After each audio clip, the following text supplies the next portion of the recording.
So now we are in the Nahe region of Germany with Das Roxy from Weingut Edelbrg. We've had their Das Trocken, which is their liter bottle of Riesling, I think probably like 6 months ago. And I love that wine. I think it's like such a great price performer for Riesling.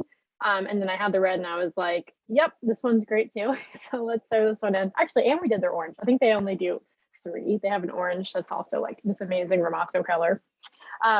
So yeah, they do a really good job of basically making like crisp, clean liter bottles of like the native grapes from the Nahe. So this one is made of Dornfelder and just a tiny bit of Regent, which is super popular there.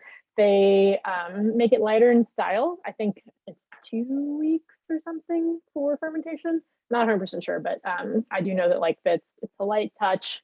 They're not trying to do a lot of extraction or have tannin. So I would recommend chilling it a bit. It's like, you know, a liter bottle of, it's not completely glue. We'll talk about that in a minute, but it still is deserving of probably like 20 minutes, I would say 20 to 25 minutes in the fridge. All right, so very dark and very red in color.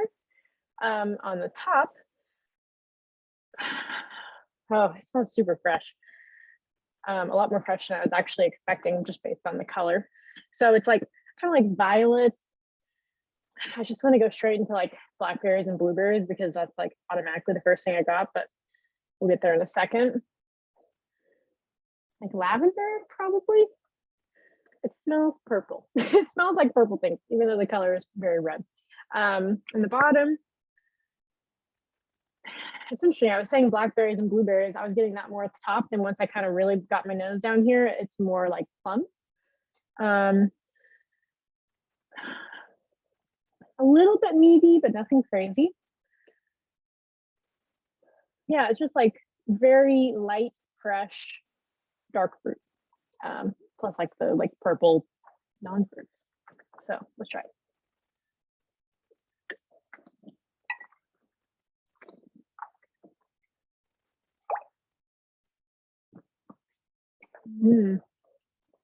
Really great like mouth feel. It's honestly like light bodied. I was expecting it to be like medium towards light, but like I would honestly say it's like at the top of a light bodied wine. And it has, yeah, like kind of like that whole purpley thing going on with it. I don't really know how to describe it. It's almost like, it's like lavender blackberry juice or something. Yeah, let me try one more time.